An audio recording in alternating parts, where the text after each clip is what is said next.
Talk show, talk show, talk show. Yeah. Perkenalkan, nama aku Dina Nudiansyah. Dan aku Alis Alia Rahmawati. Kami berdua akan menceritakan tentang kisah perjalanan hidup kami sampai ke titik ini. Yeay. Tama-tama dimulai dari Elis dulu nih. Elis nih, gimana nih kesibukannya kali ini? Kali ini aku lagi membuat sebuah usaha basreng. Namanya itu Republik Basreng. Nah, teman-teman semua bisa membelinya. Kalau mau penasaran atau kepo gitu ya, kalian bisa lihat di online store. Namanya itu Republik Basreng ID. Catet guys. Ya. Terus untuk di offline store-nya baru ada satu. Nah, itu juga bisa juga di IG kami, namanya juga Republik Basreng ya guys. Jangan lupa ya untuk follow. Jangan lupa. Nah, oh ya. Sebelum buka usaha ini, apa sih perjalanan hidup kamu sebelum membuka usaha ini? Untuk sebelum membuat usaha sampai saat ini, itu kan waktu SMA. Nah, aku tuh kan dibuat ada tugas ya dari guru PKWU. Nah, itu tuh disuruh membuat suatu produk makanan. Nah, terus kelompok aku tuh bikinnya tuh memilih basreng, karena kan itu kan kayak gampang dicari gitu ya di pasar juga. Terus kan banyak peminatnya. Terus juga yang kayak membuatnya juga kan gak ribet banget gitu. Terus ya, harganya juga kan murah lah ya. Nah, waktu itu tuh kan kita tuh kayak masih ini kan kayak buat tugas doang gitu. Terus ya udahlah, bikin aja gitu sedikit gitu.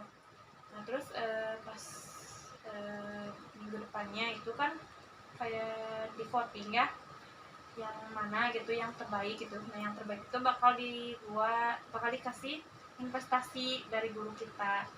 Nah,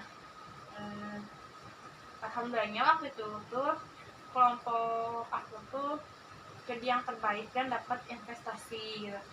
Nah, dari investasi itu kan pasti kan harus dijual ya, benar-benar.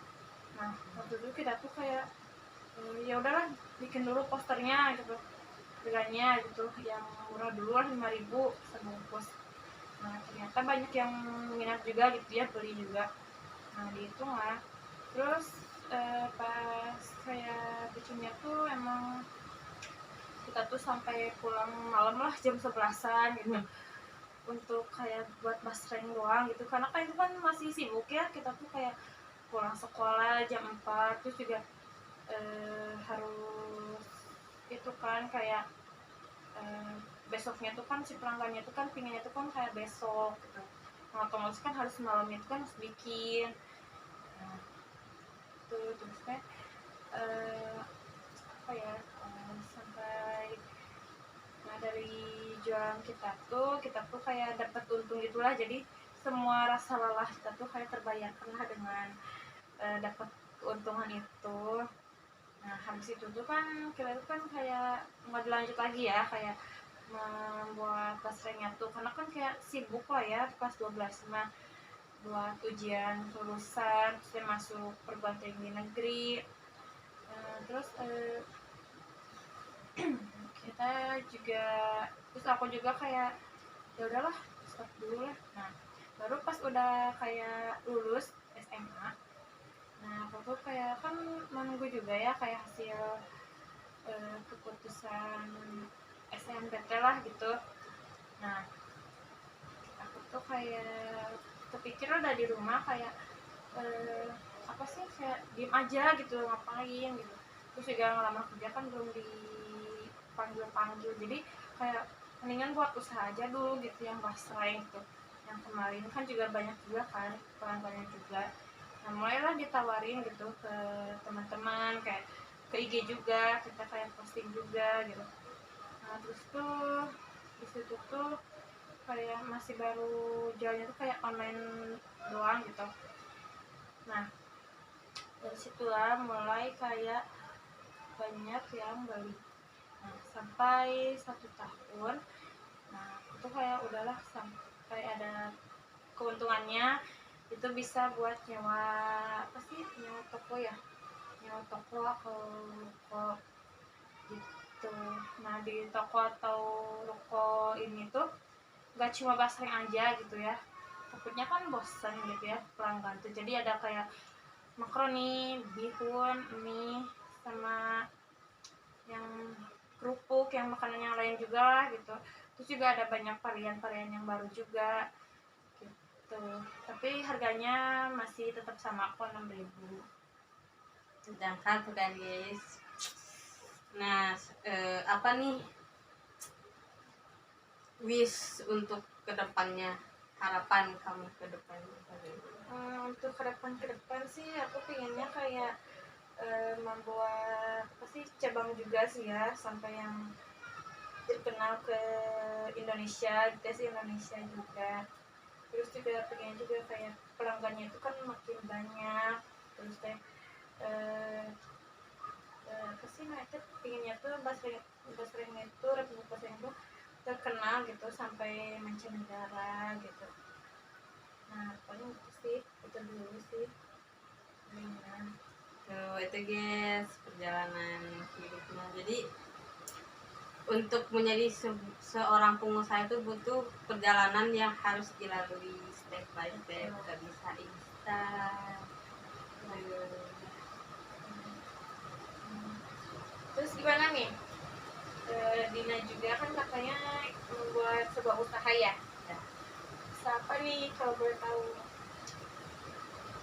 Aduh, kalau aku nih usaha ya masih kecil-kecilan, biasa makanan yang sedang tren-trennya jam sekarang, kayak sandwich Inkigayo kan lagi ininya kan. Iya. Terus sambal juga ada, mochi juga buah-buah dari buah-buahan. Jadi aku tuh awalnya tuh sama, inspirasinya tuh dari waktu SMA. Kebetulan kan kita sekelas ya Iya. waktu itu, cuman kita tuh nggak sekelompok. Kelompok aku tuh awalnya tuh mau usaha cimol, cuman karena banyak ya cimol zaman sekarang tuh, jadinya diganti jadi mochi buah.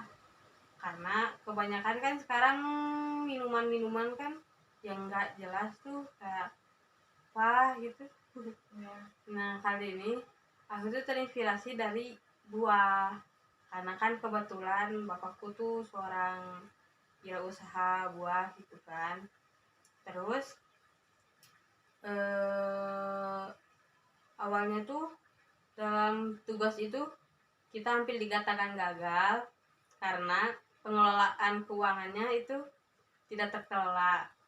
Nah akhirnya nggak dilanjutin sampai kelas 12 tuh dilanjutin.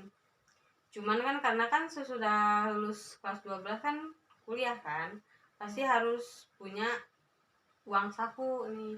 Karena kan kalau minta kan malu ya, kan udah kita juga udah dewasa. Nah akhirnya aku tuh kepikiran tuh buat ngelanjutin lagi usaha yang aku rencanakan waktu itu. Awalnya tuh aku terinspirasi dari seorang pekebun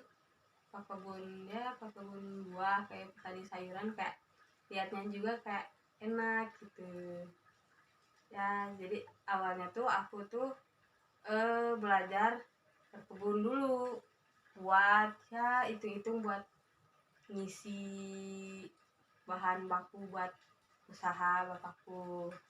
Nah setelah itu akhirnya itu berkembang. Terus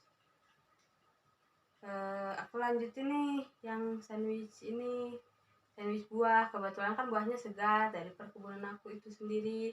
Nah dari situ aku kembangin, dan akhirnya aku tuh memutuskan untuk membuat sebuah toko dari hasil usaha kebun itu, membuat sebuah toko yang berpusatnya di Lembang, namanya Best Fruit ID. Itu ya isinya ya seputar buah-buahan dan sayuran gitulah pokoknya. Terus ya yang paling kita tonjolin di Best Food ID itu adalah ya kualitas buah-buahan yang segar. Karena kan di supermarket di Indo tuh kebanyakan kan buah-buahan dan sayuran itu kan impor ya. Ya. Jadi ya petani-petani yang di Indonesia pun kadang ya gimana ya, keuangannya tidak merata karena ya emang di supermarket isinya dari barang impor gitu.